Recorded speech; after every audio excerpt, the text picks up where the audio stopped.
60,000 रुपये तोला हो गया सोना। 60,000 रुपये तोला। और ऐसा नहीं है आज महंगा हुआ हो, ये हमेशा से ही महंगा है। और ऐसी हजारों गायों के सींग में सोना मढ़वा करके, खुरों में सोना मढ़वा करके राजा जनक ने खड़ी कर दी और कहा कि जो सबसे बड़ा विद्वान हो वो इनको ले जाए, विद्वान हो वो इनको ले जाए। याज्ञवल्क्य ने कहा, सोमश्रवा हाकले गायों को। सारे बैठ करके मुंह ताकते रह गए। किसी की हिम्मत नहीं हुई कि याज्ञवल्क्य से शास्त्रार्थ कर सके, वाद विवाद कर सके। तब इस देश की एक महान नारी खड़ी हुई।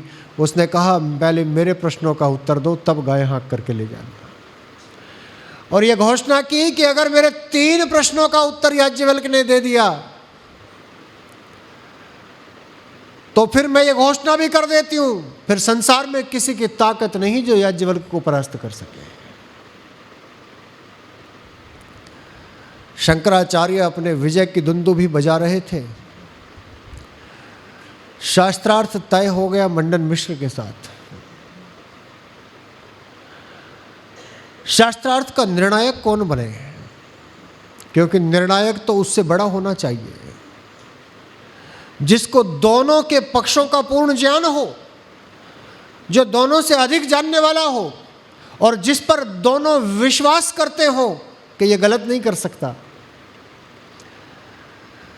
जब चारों तरफ दृष्टि दौड़ाई तो संपूर्ण विश्व में शंकराचार्य ने कहा कि एक को मैं निर्णायक स्वीकार कर सकता हूं, मंडन मिश्र।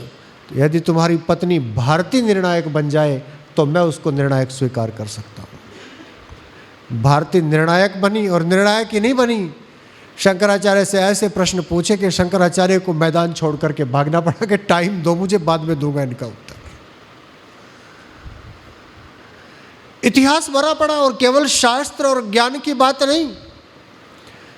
जब जब आप बुंदेलखंड का इतिहास पढ़ेंगे और जब जब आप भूषण की कविताएं पढ़ेंगे और जब जब आप ये पढ़ेंगे कि शिवा को सराहूं या सराहूं छत्रसाल को, और जब जब छत्रसाल का नाम आपकी जुबान पर आएगा तो तब सारंधा को आप भूल नहीं सकते।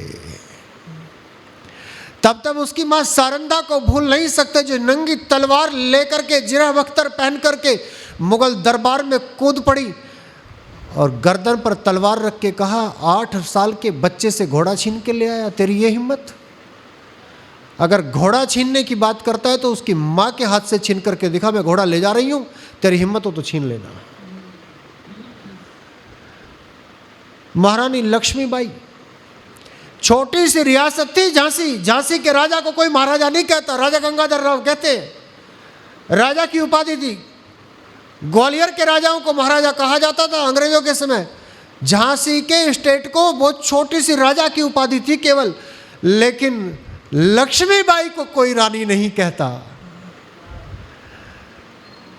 गंगाधर राव को सब राजा गंगाधर राव कहते हैं, गंगाधर राव राजा लिखते हैं, लेकिन लक्ष्मीबाई को कोई रानी लक्ष्मीबाई नहीं कहता। उसके शौर्य के कारण, उसके तेज के कारण, उसके प्रताप के कारण सब महारानी लक्ष्मीबाई कहते हैं। और जिस क्षण ग्वालियर में आई, ग्वालियर के राजा ने सैनिकों से कहा कि किले के दरवाजे बंद कर दो, कहीं अंदर ना आ जाए। सैनिकों ने कहा कि सारी दुनिया के लिए किले के दरवाजे बंद कर सकते हैं, लेकिन लक्ष्मीबाई, महारानी लक्ष्मीबाई के लिए इस किले के दरवाजे बंद नहीं हो सकते। इतिहास गवाह है कि महारानी लक्ष्मीबाई तो ग्वालियर आई, ग्वालियर का राजा किला छोड़ करके जंगल में भाग गया। चाहे वीरता की बात हो, चाहे तेज की बात हो, चाहे शास्त्र की बात हो, चाहे शस्त्र की बात हो, किसी में कोई कमी नहीं दिखाई पड़ती, कहीं कोई कमी दिखाई नहीं पड़ती। और मुझे तो लगता है बराबरी भी कहना गलत है, आगे ही दिखाई पड़ती है, आगे ही दिखाई पड़ती है।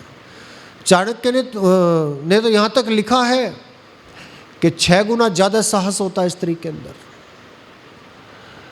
पुरुष के मुकाबले 6 गुना ज़्यादा साहस होता है। पुरुष जितना साहस कर सकता है उससे 6 गुना अधिक साहस कर सकती है, उससे कहीं अधिक गुणवती होती है। निर्माता कह करके हमारे शास्त्रों ने, हमारे ऋषियों ने, हमारे विद्वानों ने सम्मान दिया है। निर्माता कह करके, निर्माण करने वाली कह करके, और आज भी है।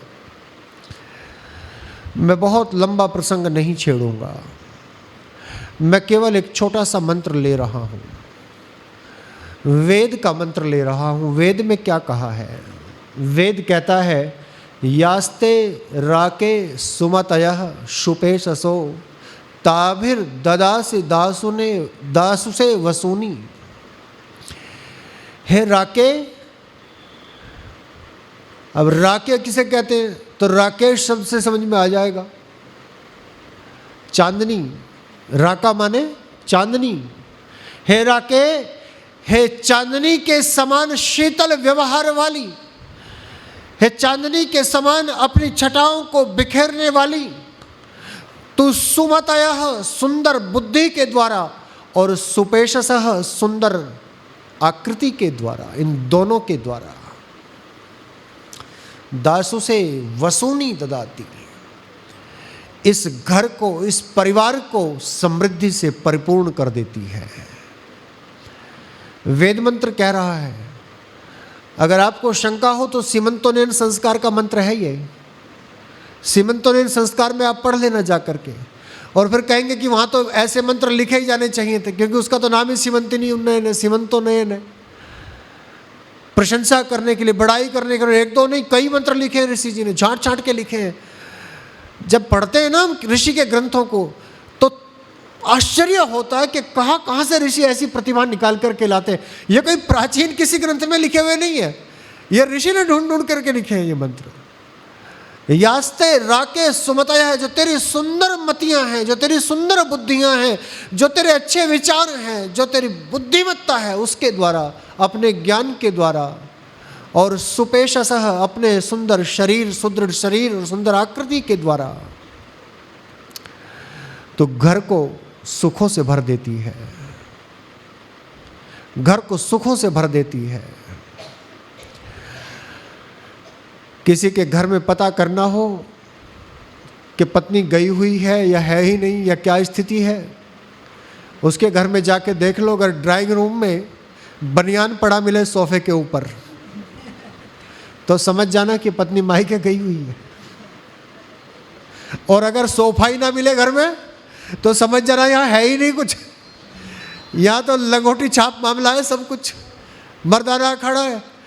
और कितना भी हो, कितना भी हाथ खींच करके चलने वाले हो, कितने भी गरीब से गरीब हो, पत्नी जब घर में होती है तो अपने सोने के लिए बेड बाद में बनवाती है। कोई अतिथि घर में आ जाए, उसके बैठने के लिए कुर्सी घर में पहले मंगवाती है।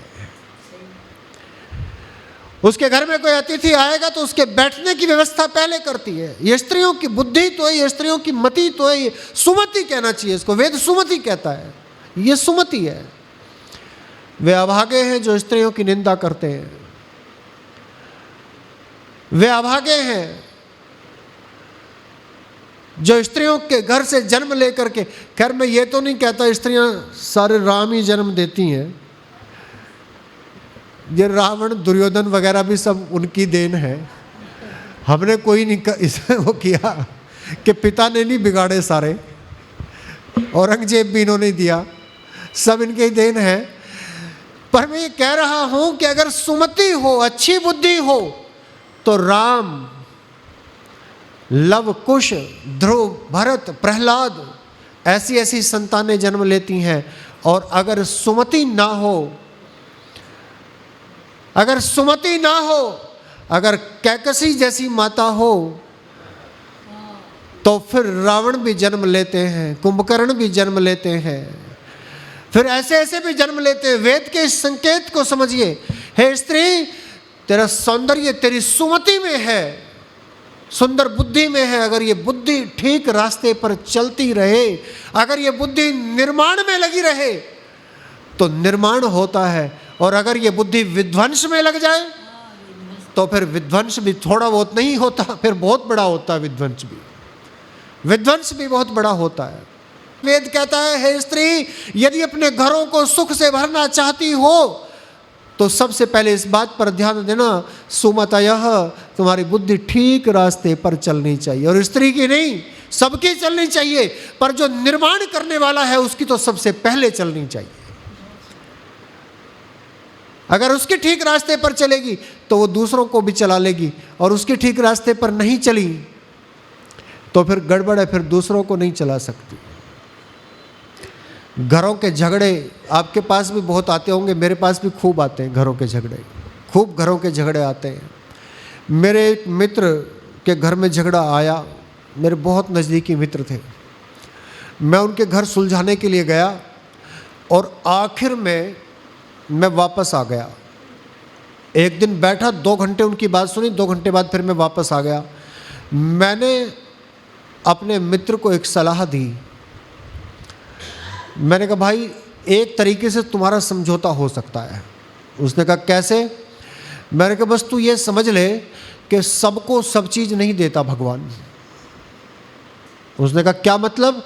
मेरा मतलब ये है कि ऐसा मत समझ कि सबको बुद्धि ठीक मिलती है, सबको बुद्धि ठीक मिलती है। बस तू ये समझ ले, इशारे से समझ ले, संकेत से समझ ले। मैं कहना नहीं चाहता, दुनिया की किसी भी ताकत को बुला करके समझवा लेना, लेकिन तुम्हारी पत्नी समझ नहीं सकती, इसलिए अच्छा यही है अगर घर बचाना है तो वो जो कहती है वैसा करता चला जा, करता चला जा। और परिणाम ये है कि विवाह तो टिका हुआ है, लेकिन 2 वर्ष के बाद ही पति घर छोड़ करके अलग रह रहा है, अलग किराए पर रहता है। वो थोड़ी दूर पर ही नौकरी करते हैं, 50 किलोमीटर। मैं तो रोज़ 70 किलोमीटर जाता हूँ, 80 किलोमीटर जाता हूँ और 80 किलोमीटर वापस भाग आता हूँ। मुझे तो भागने की लगी रहती है। वो 50 किलोमीटर दूरी पर हैं, फिर भी वो वहाँ कमरा किराए पर ले करके रहता है और ये यहाँ कमरा किराए पर ले करके रहती है। सबको सुमति मिली हो ऐसा आवश्यक तो नहीं, लेकिन बुद्धि तो सबके पास थोड़ी बहुत होती ही है। बुद्धि तो है, मति तो है, लेकिन उसको सुमति बनाने के लिए जो जो उपाय किए जा सकते हैं उनका उपाय किया जाए तो संभव है कि ये घर, ये परिवार, ये संस्थाएं बची रह सकें। अब मैं आपसे एक अंतिम बात कहता हूं बस। बहन जी गांव की बातें कर रही थी। मेरा भी जन्म तो गांव में ही हुआ है। अब बेशक मैं आपके बीच रहता हूं। जो खूंटे से बंधा रहता है उसको पालतू कहा जाता है। जो खूंटे से बंधा रहता है उसे पालतू कहा जाता है, और जिसको खूंटे से नहीं बांधा जाता उसको फालतू कहा जाता है। फालतू, उसको फालतू कहा जाता है। उसको अन्ना भी बोलते हैं, अन्ना। वैसे तो साउथ इंडिया में अन्ना जो है ना सम्मान सूचक वाक्य है, अन्ना। लेकिन हमने ये जो जानवर घूमते हैं ना इनको गांव में, इनको योगी जी भी बोलने लगे अब। इनको गांव में जो सांड घूमते हैं इनको योगी जी भी बोलते हैं और अन्ना भी बोलते हैं, अन्ना, अन्ना पशु। ये सब फालतू ऐसे छोड़ दिए, भटक रहे इनके। इनका कोई सम्मान नहीं करता, इनका कोई सम्मान नहीं है। जो खूंटे से बंधा हुआ उसका सम्मान है, लेकिन वो खूंटा कौन है जिससे बंधा जाए? वो खूंटा क्या है जिससे बांधा जाए? वो खूंटा केवल और केवल घर की नारी हो सकती है, जिससे घर के सब लोग बंधे रहते हैं, जो सबको बांध करके रखती है। अगर खूंटा उखड़ जाए, अगर खूंटा गड़ा हुआ ना हो, अगर खूंटा जमा हुआ ना हो, अगर खूंटे में धैर्य ना हो, अगर खूंटे में ही स्थिरता ना हो, खूंटे में ही चंचलता हो, खूंटा ही अपनी जगह पर ना टिके, तो घर अपनी जगह पर कभी नहीं टिक सकता, नहीं ठहर सकता। इसलिए ये धैर्य, ये स्थिरता उन घरों के लिए बहुत आवश्यक है जिन घरों के व्यक्ति सौभाग्य चाहते हों, जिन घरों के व्यक्ति सुख चाहते हों। कोई बड़ी बात नहीं है कि फिर से इस देश में कौशल्या जैसी माताओं का सम्मान होने लगे, और होता भी है। नरेंद्र मोदी जी की माता जी देखो, कितनी बड़ी आयु, और अभी अभी तो 1 साल पहले ही तो देहांत हुआ है। कितना सादा जीवन उनका, किसी को पता ही नहीं था कि ये प्रधानमंत्री की माँ ऐसे रह रही है, प्रधानमंत्री की माँ। और दूसरे लोगों को देखो जाकर के, कितना कितना सम्मान है, पर्दे के पीछे रह करके, घर में रह करके, कैसे कैसे त्याग के द्वारा, कैसे कैसे तप के द्वारा अपने संतानों का ऐसा निर्माण किया, सन्मार्ग में चलने का ऐसा उपदेश किया कि शीर्षस्थ लोगों पर पहुंचा दिया। अब्राहम लिंकन से एक पत्रकार ने पूछा कि मैंने आपको कभी हंसते हुए नहीं देखा, आप हमेशा दुखी रहते हैं, आपके चेहरे पर एक विषाद छाया रहता है, आपके चेहरे पर एक दुख छाया रहता है, आप हमेशा इतने उदास, ऐसे परेशान से क्यों रहते हैं? परेशानियां तो हैं ही सबके सामने, अब आप राष्ट्रपति बन गए, इतने ऊंचे पद पर आ गए, तो इतने परेशान क्यों रहते हैं? उसने कहा, मैं इसलिए परेशान रहता हूं कि मेरी माँ ने मुझे यहाँ तक पहुँचाने के लिए जो परिश्रम किया है, अंगीठी जला करके कोयले से पत्थर पर लिख लिख करके लिखना सिखाती थी अब्राहम लिंकन को उसकी माँ। अंगीठी के प्रकाश में, जलाने के लिए दीपक भी नहीं था, दिन भर लकड़ी काट करके उससे जला करके चूल्हा, उसी चूल्हे की अग्नि के प्रकाश में, अंगीठी की कोयले की अग्नि के प्रकाश में लिखना सिखाती थी, काले कोयले से पत्थर के ऊपर, कि मेरी माँ ने मुझे यहां तक पहुंचाने के लिए इतना प्रयत्न किया है, लेकिन मेरा यह दुर्भाग्य है कि अल्प समय में ही मेरी माँ मुझे छोड़ करके चली गई। वो मुझे छोड़ करके चली गई। मैं अपनी माँ को याद करता रहता हूं कि काश वो कुछ समय और हो गई होती तो मैं केवल अमेरिका का राष्ट्रपति नहीं, वो कहता है कि मैं केवल अमेरिका का राष्ट्रपति नहीं, मैं एक अच्छा इंसान बन पाता। अब्राहम लिंकन कहता है उसकी दृष्टि में अमेरिका का राष्ट्रपति बनना कोई बड़ी बात नहीं है, एक अच्छा इंसान बनना उससे बड़ी बात है। वो कहता वो इसलिए नहीं बन पाया मैं क्योंकि मेरी माँ जल्दी छोड़ करके चली गई मुझे, इसलिए मैं उदास रहता हूँ अपनी माँ को याद करके। अब कथाएं सुनाने लगे तो बहुत लंबा समय हो जाएगा, बस मैं तो यही वेद का मंत्र दोबारा कह करके, वेद कहता है यास्ते राके सुमतयः सुपेशसो याभिर नौ ददासी दासु से वसोनी।